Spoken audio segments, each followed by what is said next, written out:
Richard Zanuck, co-producer of Jaws, said he hired 27-year-old Steven Spielberg to direct because he wanted a film and a movie. Something akin to his previous works Duel and the Sugarland Express, but more entertaining to mass audiences. Let's zoom in on one of the more underrated shots in the movie, the 100-second-long ferry scene that introduces Amity's mayor and his willingness to cover up a terrifying attack when it threatens the island's economy and his public support. Larry Vaughn is played by longtime character actor Murray Hamilton. Trust me, he's been in a lot. But before Jaws, he was probably most famous for playing Mr. Robinson in The Graduate. I think you are filth. I think you are scum. You are a degenerate!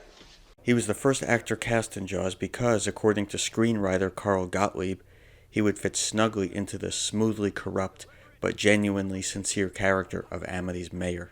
Our protagonist, Police Chief Martin Brody, is played by Roy Scheider, one of the more underrated actors of the 1970s.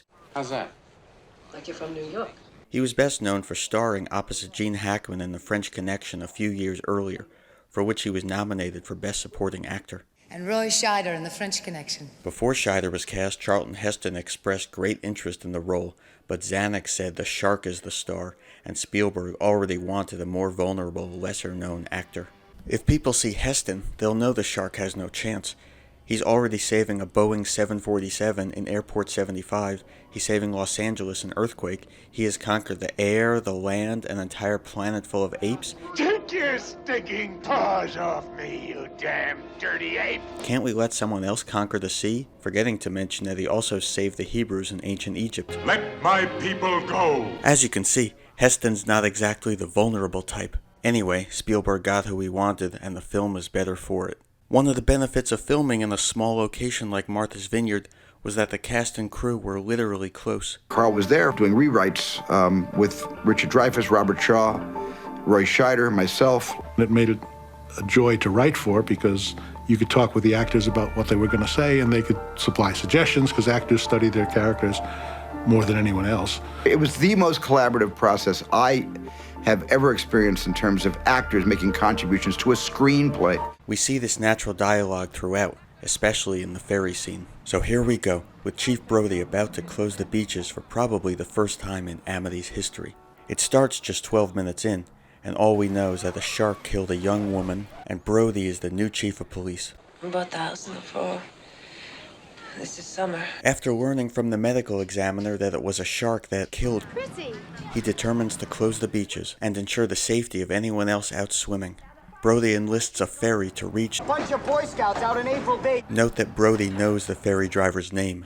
Charlie, take me over those kids. You can already see what Vaughn is trying to do when his giant-ass Cadillac rolls onto the ferry. 5 people get out, and he grabs Brody by the arm. Look how Spielberg uses the full frame and well-devised blocking to allow us to see everyone's face. Brody is surrounded by antagonists and isolated in his efforts to keep beachgoers safe. Vaughn, on the other hand, is surrounded by allies, each one representing a different facet of civic life. We have a newspaper publisher who knows the history of the island forwards and backwards, as well as minutiae of the legal code. A medical examiner who has the authority to say a woman was killed by a boat rather than a shark.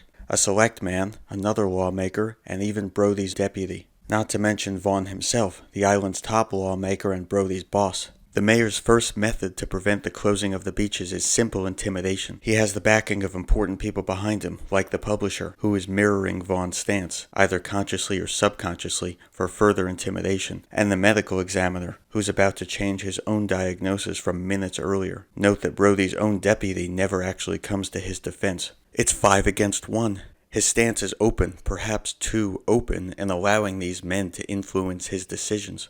It also serves to introduce us to the movie's first half human antagonist, and the factors at work in small-town politics where the population earns 90% of its income during 12 short summer weeks. You want to stay alive and ante up? You want to play it cheap? Be on welfare the whole winter. Vaughn starts by questioning his authority and knowledge of the town's legal code. Well, what other authority do I need? Technically, you need a civic ordinance or a resolution by a board of select. That's just going by the book. Then teaches him Amity Economics 101. Closed beaches means no tourists, means no money. Vaughn lets Brody know he knows this place better than the outsider. You an islander? No, New York City. Amity is a summer town. We need summer dollars. And just in case you weren't sure yet what drives Amity's economy, Vaughn's jacket, which, by the way, has inspired real-life fashion, tells us all we need to know about the importance of the ocean and its accessibility. But Brody's still not having it. His job, after all, is to keep people safe. That doesn't mean we have to serve them up a smorgasbord. So the publisher informs him that this has never happened before. We never had that kind of trouble in these waters. And when Brody realizes the doctor is part of the cover-up, he turns away in disgust, and we're down to 3 characters who move toward the camera. Spielberg is focusing our attention on the next bit of dialogue as the most important characters literally step forward. I'll stand by you. Martin. Here's where Vaughn offers up a nice, reasonable alternate story. A summer girl goes swimming. Swims out a little far. She tires.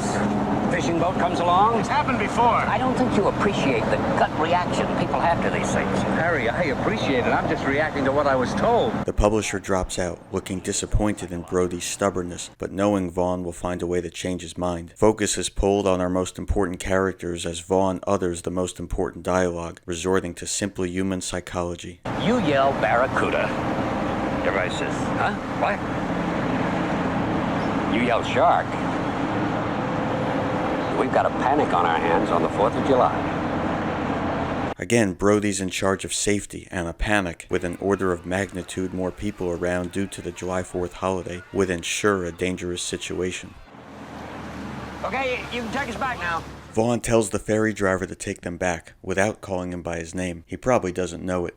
Something Brody did know despite being a recent arrival. Indicative of Brody's actual compassion versus Vaughn's faux compassion. I'm sorry, Martin. She's wrong. No, she's not. At this point, Brody lets others shape his decisions, a flaw that leads to several more deaths. Brody's vulnerability in the ferry scene makes his arc and the film's ending that much more satisfying. Smile, you son of a...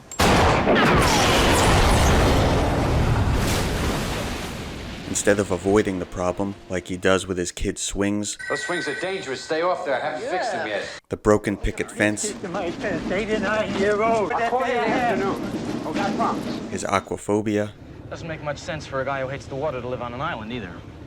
It's only an island if you look at it from the water. closing the beaches instead of hunting the shark, Beach is closed. No swimming. By order of the Amity PD. he decides to tackle the problem directly. I'm gonna hire Quint to kill the shark. He conquers the demons inside him while also conquering an undersea demon. The ferry scene has efficiently presented us with our protagonist facing our antagonist, as well as their motivations and obstacles in achieving those without ever boring us. It's an amazing example of how to make a simple dialogue scene with a fixed camera compelling. Quality actors, good blocking, well-written natural dialogue, subtle camera tricks, and a non-static background are trademarks of what makes early Spielberg so good. Jaws is truly a film and a movie. I used to hate the water. I can't imagine why.